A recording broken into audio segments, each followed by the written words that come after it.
adik-adik. Selamat pagi adik-adik. Selamat bersekutu kembali di ibadah hari Minggu Persekutuan Pesona GBB Maranatha dan Pasahat bersama Kak Vio. Dan kali ya, kita akan bersama-sama memuji memuliakan nama Tuhan dan kita akan mendengarkan sabda firman Tuhan juga tentunya. Meskipun dari mama masing-masing, tapi kita tetap semangat memuji memuliakan nama Tuhan ya. Sebelum kita mulai, mari kita bersatu.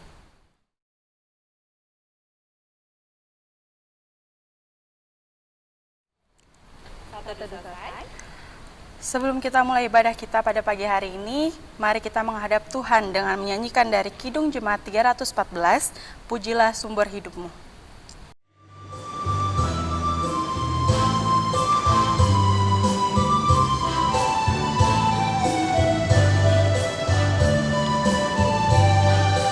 Pujilah sumber hidupmu, puji Dia di atas surga sampai kekal abadi. Pujilah sumber hidupmu, pujilah sumber dan berbahasa melakukan syukur bagi Tuhan. Pujilah sumber hidupmu.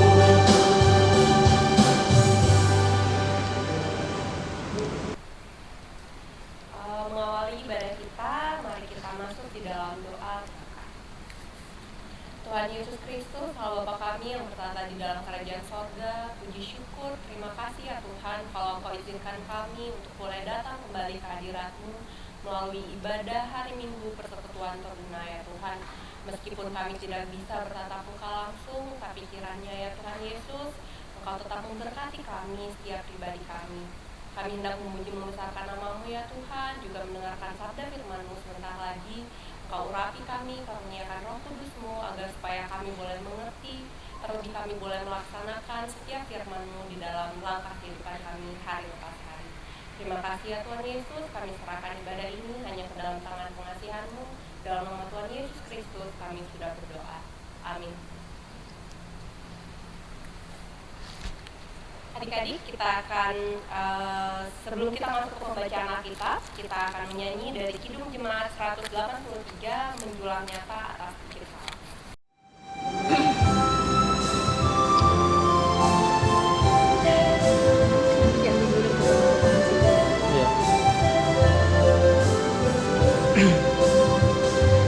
Menjulang nyata atas bukit Kala, terang benderang salib-Mu Tuhanku. Dari sinarnya yang menyala-nyala, memancarkan kasih agung dan restu. Seluruh bangsa menengadah ke arah cahaya kasih yang mesra, bagai pemadam terang merindukan di ufuk timur pagi mereka.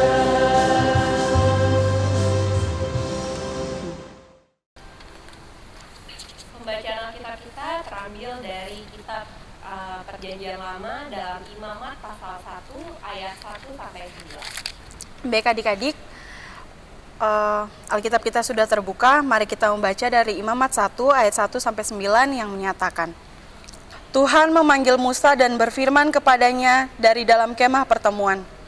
Berbicaralah kepada orang Israel dan katakanlah kepada mereka, apabila seorang di antaramu hendak mempersembahkan persembahan kepada Tuhan, haruslah persembahanmu yang kamu persembahkan itu dari ternak, yakni dari lembu sapi atau dari kambing domba.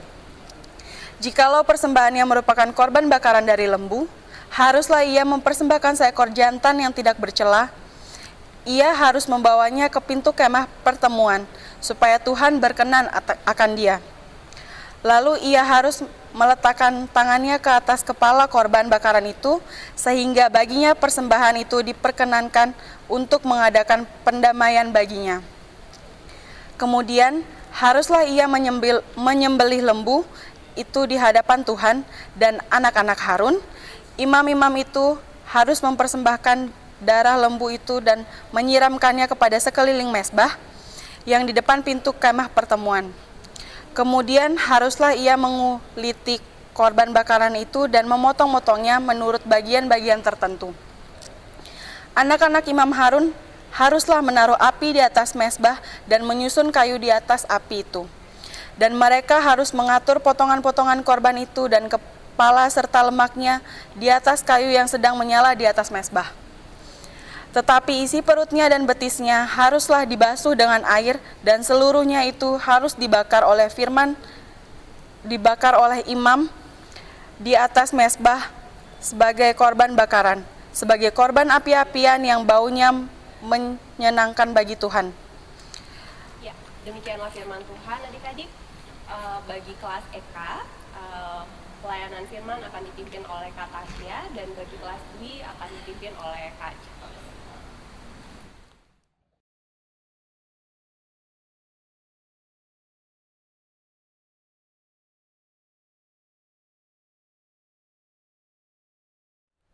Shalom, selamat pagi adik-adik. Pagi hari ini kita akan merenungkan firman Tuhan sesuai dengan bacaan Alkitab kita pagi hari ini. Terambil dari Imamat 1 ayat 1 sampai dengan yang ke-9. Imamat itu di perjanjian lama ya. Nah, sebelum kita membahas lebih rinci lagi, kita sharing firman Tuhan, Kak Tasya mau melemparkan pertanyaan-pertanyaan nih untuk adik-adik untuk kita renungkan bersama-sama. Pada saat kita IHMPT, kita ibadah keluarga, kita ibadah hari Minggu, pasti kita akan memberikan persembahan. Nah, yang pertama, bagaimana cara adik-adik meminta uang sama orang tua untuk persembahan? Atau apa sih respon adik-adik ketika diberikan uang untuk persembahan oleh orang tua? Apa yang adik-adik lihat pertama kali? Jumlah lembarannya? Jumlah nominalnya, atau ngelihat, wah uangnya ini sobek, lurus, atau rusak ya. Nah, dan bagaimana saat adik-adik memberikan persembahan? Apakah uang kertasnya dibiarkan lurus gitu, dilipat, atau diremas? Yang mana nih adik-adik? Nah, bacaan Alkitab kita pada pagi hari ini berbicara tentang persembahan. Kita melihat ke belakang dulu, Keluaran 40. Di Keluaran 40 tersebut bercerita bagaimana Tuhan berfirman kepada Musa untuk mendirikan kemah suci atau kemah pertemuan. Nah, di kemah pertemuan inilah Tuhan berfirman kepada Musa agar menyampaikan kepada bangsa Israel untuk mempersembahkan persembahan kurban. Nah, adik-adik boleh lihat pada ayatnya yang kedua. Di situ disampaikanlah bahwa berbicaralah kepada bangsa Israel. Artinya di situ semua orang yang merupakan bangsa Israel. Tuhan tidak pilih mau dia tua, muda, kaya, miskin, laki-laki ataupun perempuan, tapi semua bangsa Israel. Pada bacaan Alkitab kita pada pagi hari ini juga mau menjelaskan bahwa aturan-aturan dan proses untuk memberikan persembahan kurban pun itu ternyata sangat detail dan lengkap adik-adik. Adik-adik juga harus tahu jenis hewan apa sih yang boleh dijadikan persembahan, bagaimana sih proses peletakan tangan orang yang mempersembahkan, dan yang lain-lain. Itu semua dijelaskan secara detail pada ayat yang pertama hingga ayat yang ke-9. Adik-adik juga boleh lihat pada ayat yang kedua, di sana Tuhan berbicara dengan kalimat langsung. Artinya Tuhan menyampaikan langsung kepada Musa adik-adik, bukan melalui perantara ataupun tidak menampakkan sosok seperti pada saat Tuhan menyampaikan 2 lot batu kepada Musa. Sedikit berbeda konsepnya ya. Dan kalau adik-adik baca lagi tadi, kalau misalnya adik-adik sadar, nah, dari ayat 1 sampai ayat yang ke-9 banyak banget ada pengulangan kata harus. Harus, haruslah. Apa sih arti kata harus itu adik-adik? Nah, kalau adik-adik lihat di Kamus Besar Bahasa Indonesia atau KBBI, harus itu artinya sinonimnya wajib. Tidak boleh tidak. Artinya, dalam setiap tahap demi tahap aturan dan proses dalam memberikan persembahan kurban, itu tidak boleh ada yang terlewatkan adik-adik. Kenapa gitu? Karena kita lihat di ayat yang ke-9, Tuhan mau bahwa persembahan kurban yang diberikan bangsa Israel itu harus sebagai korban api-apian yang baunya menyenangkan bagi Tuhan.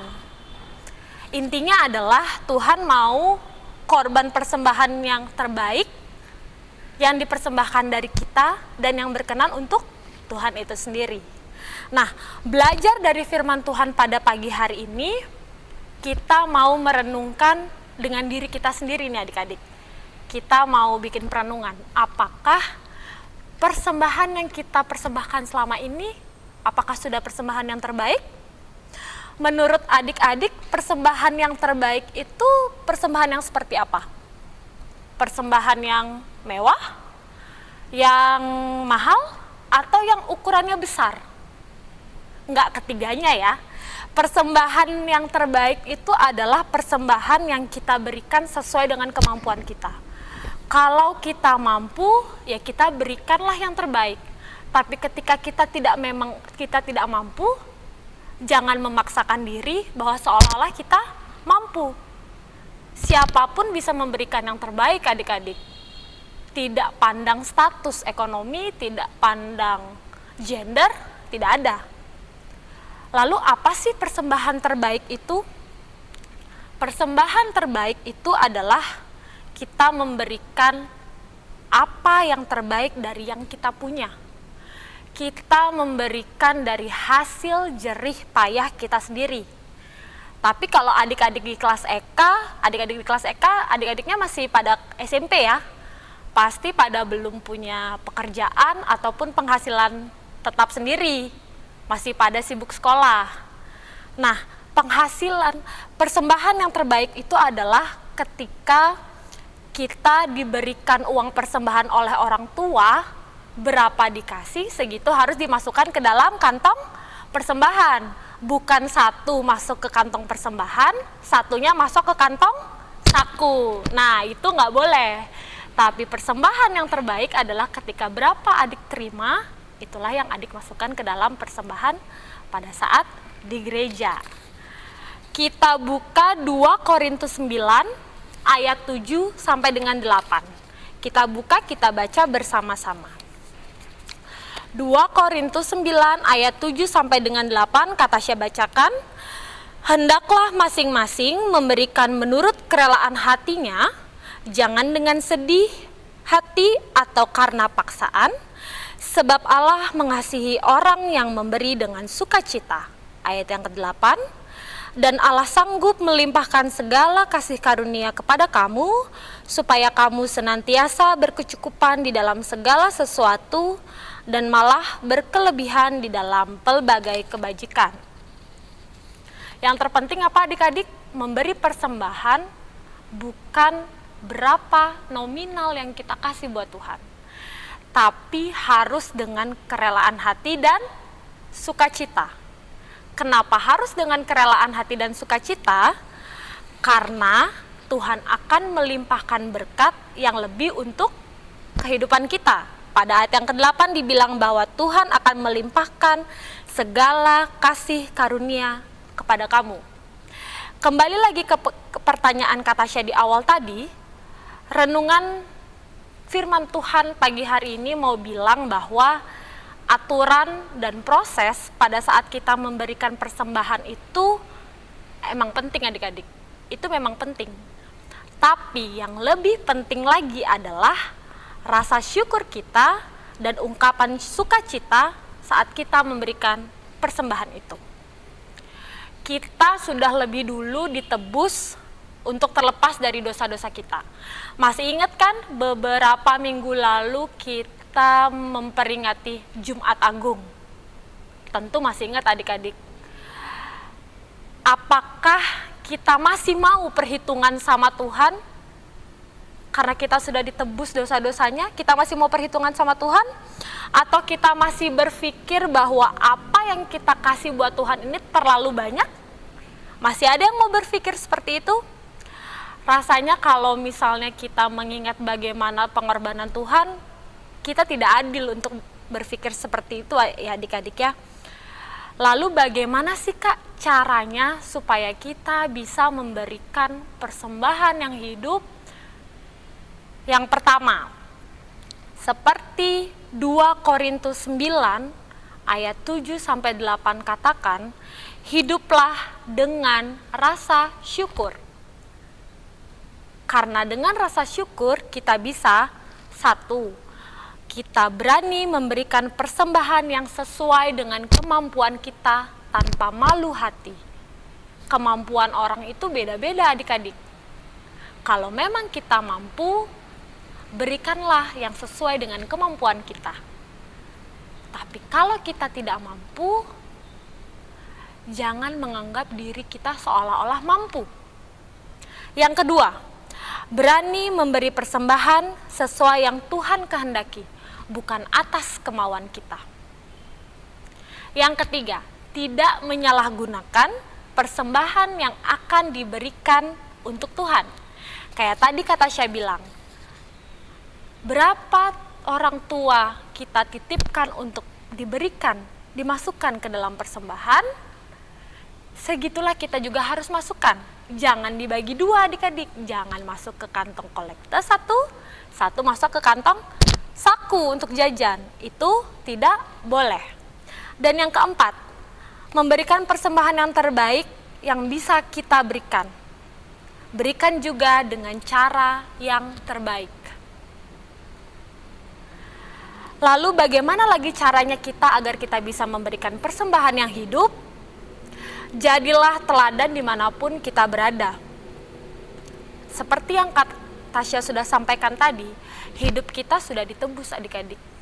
Tuhan sudah bayar hidup kita dengan mahal. Saatnya kita tunjukkan sama Tuhan, gimana caranya kita bisa jadi teladan, gimana caranya kita bisa jadi anak-anak Tuhan, gimana caranya kita bisa jadi pelaku firman Tuhan.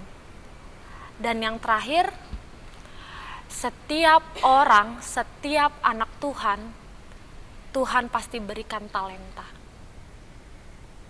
Kembangkan talenta yang Tuhan miliki.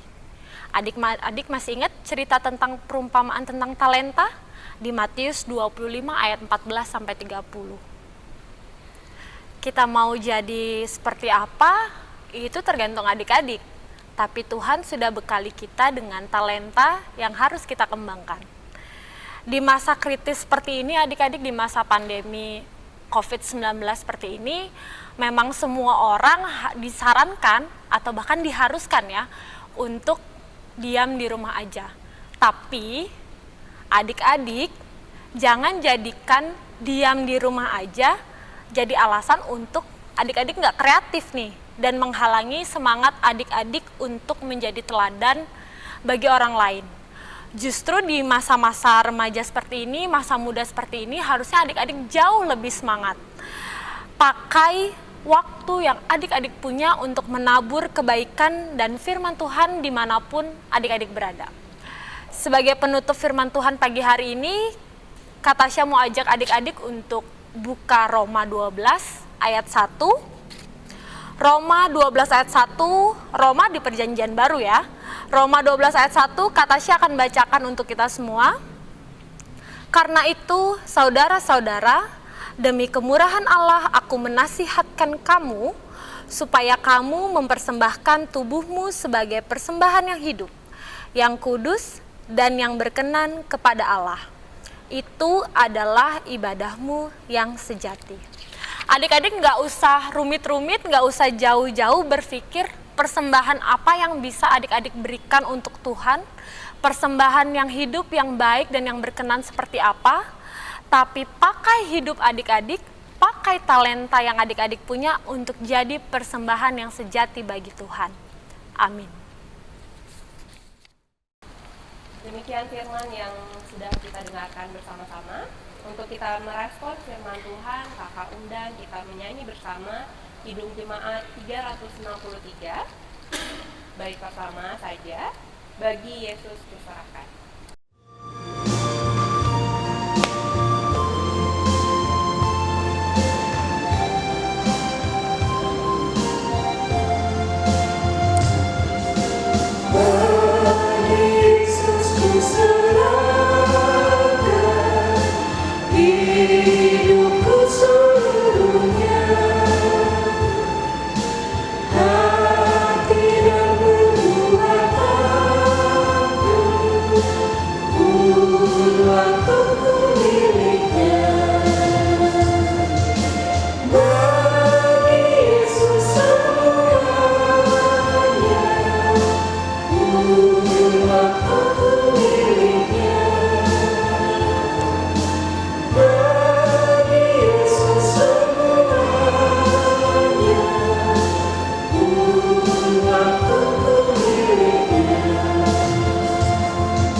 Baik adik-adik, sekarang kita akan masuk dalam doa syafaat yang akan dipimpin oleh Kak Tasya. Baik adik-adik, kita masuk di dalam doa syafaat. Mari kita satu di dalam doa, kita berdoa. Bapa yang baik, Bapa yang bertahta di dalam kerajaan surga, terima kasih Bapa. Walaupun dengan keterbatasan untuk kami saling bertemu, kami boleh bersekutu Bapa dalam ibadah hari Minggu Persekutuan Teruna di pagi hari ini. Terima kasih untuk firman Tuhan yang boleh hamba-Mu dan Kak Charles sampaikan untuk adik-adik kami. Biarlah Bapa melalui firman Tuhan ini kami boleh belajar untuk memberikan persembahan yang hidup, persembahan yang sejati, persembahan yang berkenan untuk Tuhan saja. Biarlah kami memberikan persembahan yang berkenan bagi Tuhan, yang seturut dengan kehendak-Mu, bukan kehendak kami sendiri. Bapa, dalam doa syafaat ini Bapa, kami membawa bangsa dan negara ini Bapa ke dalam tangan pengasihan-Mu.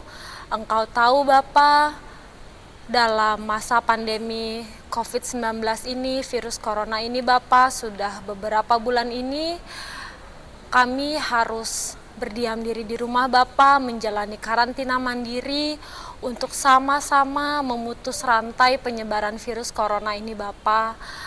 Terkhusus kami berdoa untuk barisan terdepan, yaitu tim medis Bapa, yang tidak pernah letih untuk terus berjuang Bapa, membantu menyembuhkan, mengobati para pasien, baik yang sudah positif maupun dalam status masih pengawasan Bapa. Engkau berkati dengan segala keterbatasan alat pelindung diri yang mereka miliki. Engkau berikan mereka kekuatan Bapa untuk selalu bisa menjadi garda terdepan Bapa. Engkau berkati juga tangan-tangan orang yang dengan rela hati menjadi donatur, relawan untuk sama-sama menyumbangkan dan mendistribusikan Bapa alat pelindung diri, baik masker maupun pelindung lainnya Bapa untuk dipakai oleh tim medis kami. Terima kasih Bapa, Engkau berkati tangan-tangan yang boleh dengan sukarela. Engkau berkati juga Bapa seluruh jajaran pemerintahan Bapa, mulai dari presiden, wakil presiden, para menteri hingga ke desa-desa Bapa. Biarlah boleh sama-sama bersinergi untuk bisa menuntaskan krisis ini Bapa. Engkau juga berkati para masyarakat yang terkena efek domino dari pandemi COVID-19 ini Bapa, baik yang dirumahkan, baik yang sudah terkena PHK, ataupun yang akhirnya keterbatasan dengan berbagai kondisinya Bapa. Engkau berkati, biarlah di masa-masa seperti ini kami justru saling menguatkan Bapa, saling membantu satu sama lain. Kami saling bergandengan tangan untuk sama-sama membantu saudara-saudara kami Bapa. Engkau juga berkati di belahan negara lainnya Bapa yang sama mengalami krisis seperti kami ini Bapa. Engkau berkati kami semua. Kami yakin dan percaya Bapa, kami selalu berserah kepadamu saja Bapa. Kami juga berdoa untuk gereja kami, terkhusus di GPIB, Maranatha, dan Pasar Bapa, dengan keterbatasan dan tetap mengikuti anjuran pemerintah Bapa untuk melaksanakan social distancing. Kami tidak pernah lelah Bapa untuk tetap beribadah kepadamu Bapa, meskipun melalui siaran di rumah saja Bapa, melalui siaran YouTube ini Bapa. Tapi biarlah Bapa, niat kami untuk terus memuji dan memuliakan nama-Mu adalah yang menjadi terpenting dalam hidup kami Bapa. Terima kasih Bapa, kami juga membawa persekutuan Teruna dalam doa syafaat ini Bapa. Terima kasih Bapa, pada pagi hari ini kami boleh melaksanakan ibadah hari Minggu Persekutuan Teruna ini Bapa. Biarlah setiap minggunya kami selaku kakak layan dan juga adik layan Bapa boleh punya kerinduan untuk sama-sama memuji dan memuliakan nama-Mu. Engkau berkati adik-adik layan kami dimanapun mereka berada Bapa. Jikalau ada adik-adik layan kami yang minggu ini belum bisa bergabung dalam ibadah hari Minggu Persekutuan Teruna ini Bapa, biarlah Engkau boleh ketuk pintu hati mereka, supaya minggu depan mereka boleh bersama-sama bersekutu dengan kami Bapa untuk sama-sama memuji dan memuliakan nama-Mu. Kami juga menyerahkan kehidupan adik-adik klien kami Bapa, baik dalam kehidupan di pendidikannya, di mana mereka sekarang juga harus melaksanakan kegiatan belajar mengajar dari rumah Bapa. Biarlah Bapa mereka boleh tetap tekun belajar sehingga boleh mereka memberikan hasil yang baik dari pendidikan mereka. Engkau berkati juga dalam kehidupan pergaulan mereka Bapa, dan Engkau juga berkati mereka dalam kehidupan pelayanan mereka di gereja Bapa. Biarlah Bapa mereka boleh tumbuh menjadi adik-adik, anak-anak Tuhan yang takut akan Tuhan. Biarlah adik-adik kami boleh memberikan diri mereka untuk siap dibentuk oleh Tuhan saja. Tidak lupa Bapak, kami juga mau berdoa untuk kedua orang tua kami Bapak. Kami berterima kasih untuk kondisi kedua orang tua kami yang masih penuh dengan berkat Tuhan yang luar biasa. Segala pergumulan biarlah mereka boleh menyerahkannya ke dalam tangan Tuhan saja. Biarlah Tuhan yang boleh pimpin setiap langkah kedua orang tua kami. Ampuni kami Bapa jikalau kami belum menjadi anak yang dengar-dengaran kepada kedua orang tua kami. Terima kasih Bapa. Kami juga mau berdoa untuk janda, duda, fakir miskin, serta anak-anak terlantar. Ampuni kami jikalau kami belum memiliki rasa syukur. Kami lupa dengan saudara-saudara kami yang jauh kurang beruntung dibandingkan kami. Biarlah Bapa kami pakai tangan kami pakai kaki kami untuk menjadi berkat bagi saudara-saudara kami yang kurang beruntung. Terima kasih Bapa, inilah doa syafaat kami yang jauh dari kata sempurna Bapa. Engkau yang lengkapi di dalam nama Tuhan Yesus yang telah mengajarkan kami berdoa. Bapa kami yang ada di sorga, dikuduskanlah namamu, datanglah kerajaanmu, jadilah kehendak-Mu di bumi seperti di sorga. Berikanlah kami pada hari ini makanan kami yang secukupnya, dan ampunilah kami akan kesalahan kami, seperti kami juga mengampuni orang yang bersalah kepada kami. Dan janganlah membawa kami ke dalam pencobaan, tetapi lepaskanlah kami daripada yang jahat.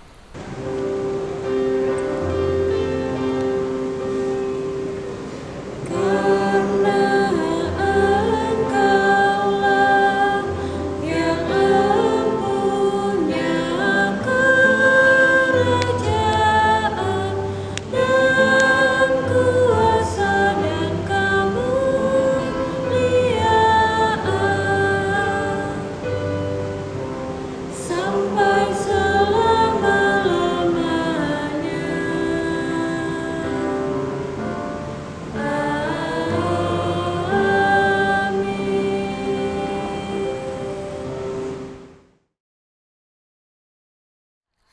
Baik adik-adik, sekarang kita masuk ke dalam pengutusan. Mari kita sama-sama bernyanyi dari Kidung Jemaat 426.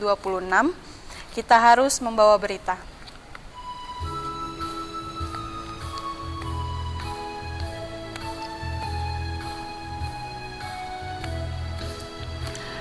Kita harus membawa berita pada dunia dalam gelap tentang kebenaran dan kasih dan damai yang menetap, dan damai yang menetap.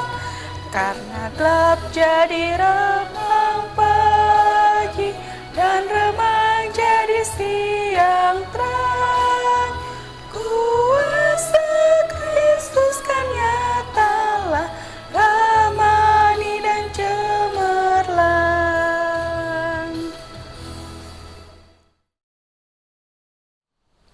Ya, adik-adik sekalian, mari kita mohon berkat Tuhan atas kehidupan kita. Mari kita berdoa. Kiranya kasih karunia dari Allah Bapa pencipta langit dan bumi, dari Tuhan Yesus Kristus yang menjadi juru selamat kami, dan di dalam persekutuan dengan Roh Kudus menyertai dan memberkati kami sekalian, secara khusus bagi adik-adik layan yang ada di rumah mulai dari hari ini sampai Maranatha Tuhan datang kembali. Amin.